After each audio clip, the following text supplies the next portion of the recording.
Bien, vamos a desarrollar en esta ocasión el solucionario de la semana 11, ciclo semestral San Marcos, el tema aprendizaje 1. La pregunta número 1 nos dice, el profesor pregunta en clase si alguien se ha mudado varias veces. Los alumnos levantan la mano, uno menciona 3 veces y el otro 5. El profesor le pregunta al último estudiante las causas.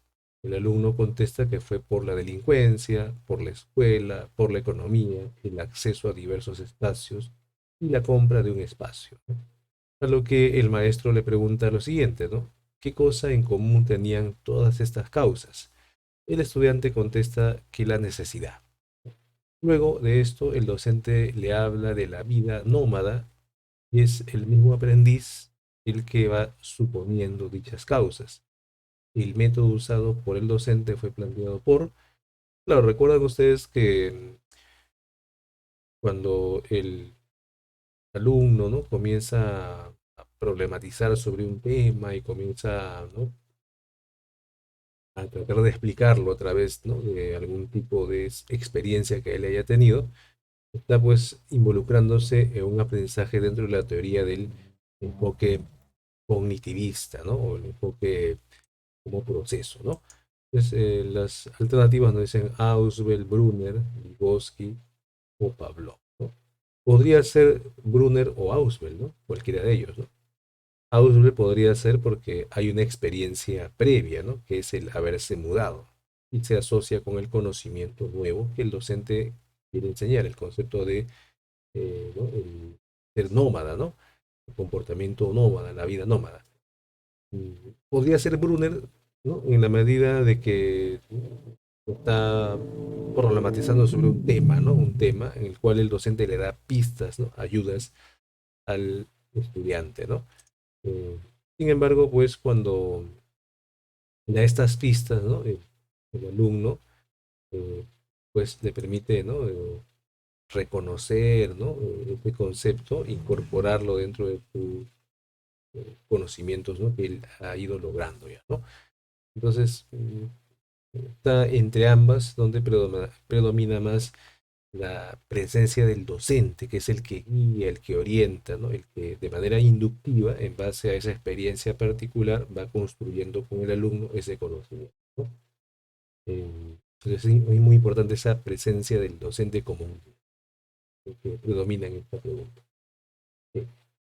La pregunta 2 nos dice, Ricardo escucha que durante la construcción del Imperio Romano, Crassus mandó a crucificar a los vencidos en la guerra para ponerlos en el camino hacia Roma y exhibirlos como trofeos de guerra.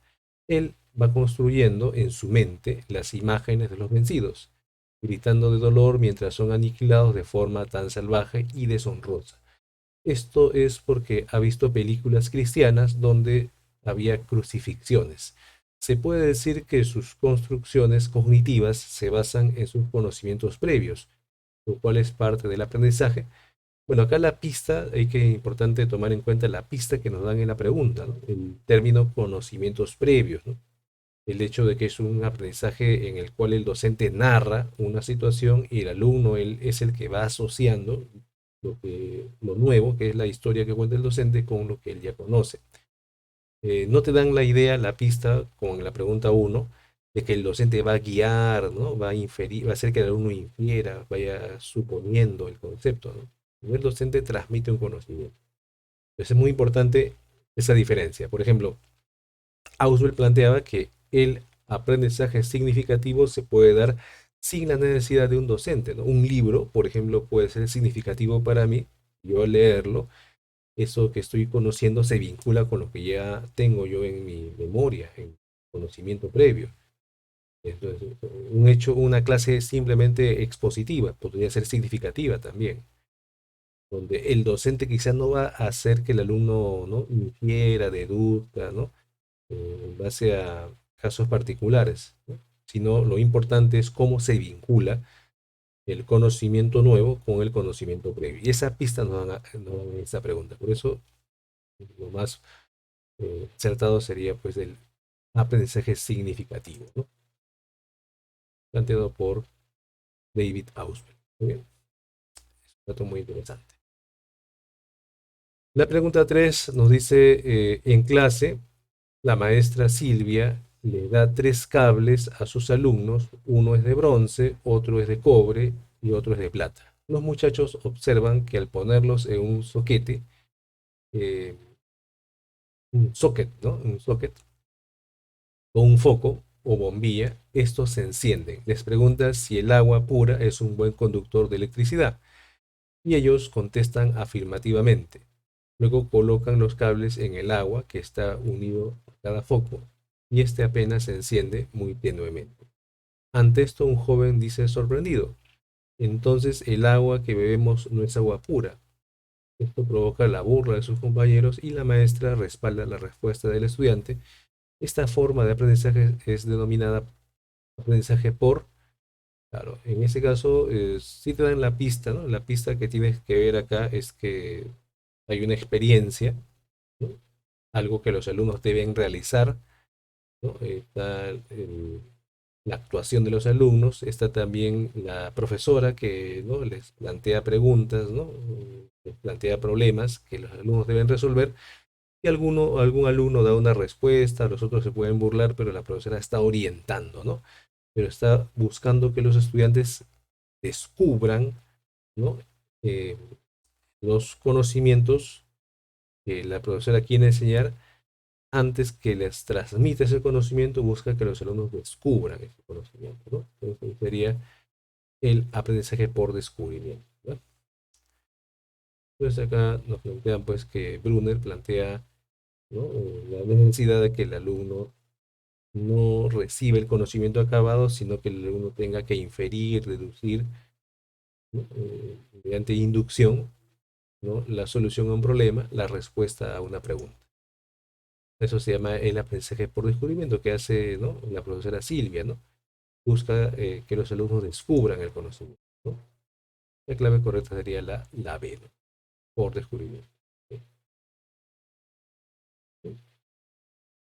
La pregunta 4 nos dice, durante el proceso de aprendizaje significativo ocurren dos procesos importantes y vinculados estrechamente, cuáles son, ¿no? Asimilación y acomodación, refuerzo y castigo, diferenciación progresiva y reconciliación integradora, anclaje y andamiaje. Bien, las pistas que te dan en las alternativas, usted debería discriminarlas en base a lo que ya conoce. Por ejemplo, cuando se habla de asimilación y acomodación, son categorías propuestas por Piaget, ¿no? Entonces, se descarta la A. Refuerzo y castigo son categorías propuestas por Skinner, ¿no? Condicionamiento operante. Anclaje es propuesta por Ausubel y andamiaje propuesta por Brunner. Entonces, son dos teorías, ¿no? Sí. Pues lo que corresponde con el aprendizaje significativo sería la diferenciación progresiva y la reconciliación integradora, ¿no? Entonces, recuerden ustedes que en diferenciación progresiva el alumno ya conoce, ¿no? Tiene un conocimiento general de una categoría y de un caso o algunos casos en particular. Por ejemplo, nosotros conocemos la palabra papa, ¿no? Y hemos comido la papa ahí en muchas comidas, ¿no? Papa a la huancaína, ¿no?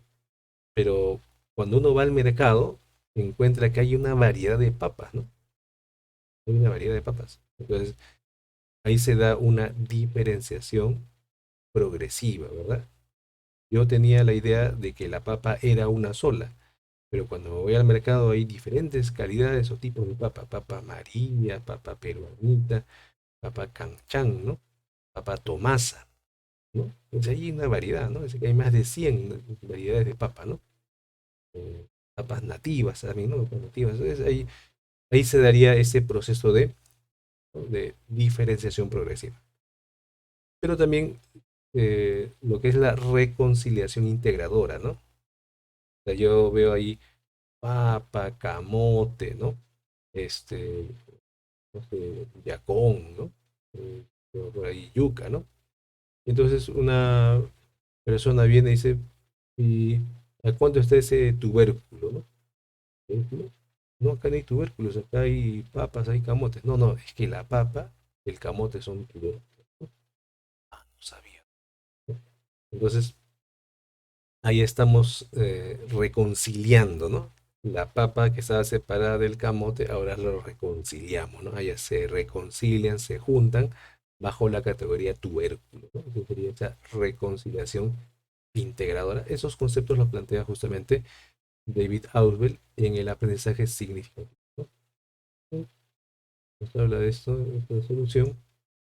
Efectivamente, la respuesta correcta es la C, ¿no? C.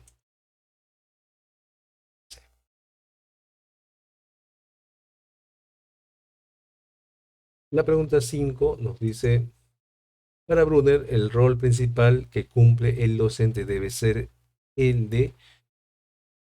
Claro, recuerden ustedes que para Brunner, el docente no debe dar conocimientos acabados, sino generar conflictos, problemas, interrogantes en el estudiante para que el estudiante, mediante algunas actividades, descubra el conocimiento, ¿no? Y el docente va a servir como una especie de guía, de tutor, de orientador, ¿no?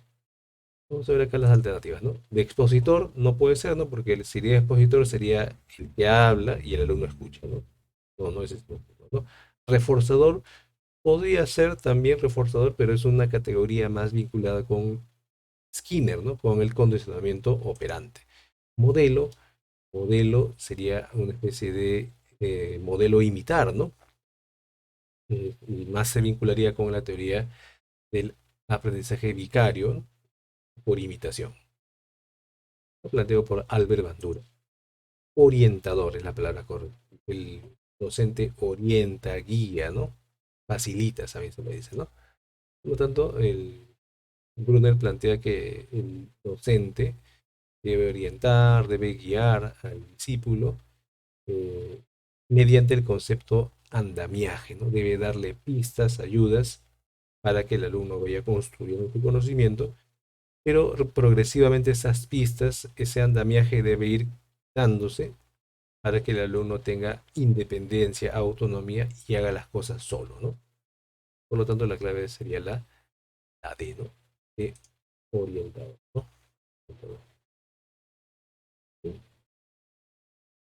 La pregunta 6 nos dice, los afectos pueden ser innatos o adquiridos. El proceso que permite la adquisición o aprendizaje de reacciones emocionales ante estímulos que originalmente no lo provocaban es eh, claro, en este caso, el condicionamiento clásico, ¿no? Eh, en el aprendizaje significativo se aprende, ¿no? Teorías, conceptos, conocimientos, al igual como el aprendizaje por descubrimiento, ¿no? Que también pueden adquirirse afectos, ¿no? Pero en el condicionamiento clásico predomina justamente una, un aprendizaje emocional, ¿no? Una característica del condicionamiento clásico es que es un aprendizaje visceral emocional, ¿sí? Entonces el perro, por ejemplo, cuando escuchaba la campana, ¿no? Se asociaba pues con comida, ¿no? Y es posible que el perro al escuchar la campana, algo así como que cambie su estado anímico y se vuelva alegre e inquieto, ¿no? Ocurre a veces en casa cuando a los gatos o los perros le hemos echado comida de un plato, ¿no? Hemos cocinado, preparado, separado para el perro, para el gato, y hacemos sonar el cubierto con el plato, ¿no? Y eso hace que el gatito se active, ¿no? Como que saliva de repente. Igual ocurre, ¿no? Cuando estamos de repente lavando y estamos echando, ¿no? Los trastos a la basura porque no podemos darle de comer eso al gato y el gato o el perro se activan, ¿no? Es una respuesta emocional, ¿no? Igual, ¿no? Decíamos en el caso de sentir el olor a pollo a la brasa, ¿no? Que viene nosotros una respuesta emocional, ¿no? Bien, entonces acá, pues, en el condicionamiento clásico adquirimos justamente reacciones emocionales ante estímulos, ¿no? Que antes no tenían esa capacidad de desencadenar esa respuesta emocional, ¿no? Puede ser la presencia de un profesor, ¿no? O de una persona que puede provocar miedo en nosotros, ¿no? Por ejemplo, una persona puede ser asaltada por un joven con capucha, ¿no? Un encapuchado lo asaltó, le golpeó. Y otro día ve quizá a un joven encapuchado, igual va a tener miedo, ¿no? Va a temblar, aun cuando no sea un ladrón, sea un vecino, sea una persona, un estudiante, ¿no? Entonces, la sola presencia de esa persona con capucha desencadena miedo, pero es un miedo aprendido, ¿no? Porque en otra ocasión una persona con capucha le golpeó, ¿no? Le maltrató. Por eso, con el condicionamiento clásico se aprenden reacciones emotivas, ¿no? Sería la clave la A. ¿Ok? La pregunta 7 nos dice, Luis es castigado severamente por su padre, casi siempre cuando éste se encuentra embriagado. Es por ello que su piel se enerva y su cuerpo tiembla cuando huele a alguna bebida alcohólica. Sobre este caso determine los enunciados correctos, ¿no? Claro. Entonces, imagínate que una persona que ha consumido alcohol, ¿no? Te golpea y uno asocia ese olor al alcohol, ¿no? Con los golpes, ¿no? Que da esa asociación, ¿no? Entonces, el olor inicialmente era un estímulo neutro, pero asociado al golpe, ahora el olor desencadena el temor. Por lo tanto, o sea, el olor al alcohol se ha convertido en estímulo condicionado que desencadena la respuesta condicionada del miedo, ¿no? Entonces acá vemos, el alcohol es un estímulo incondicionado para Luis. No, ¿verdad? Al inicio el alcohol era un estímulo neutro. Los golpes son los estímulos incondicionados, ¿no?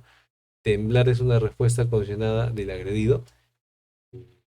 Claro, en ese caso, si es agredido y tiembla, no es una respuesta condicionada, ¿no?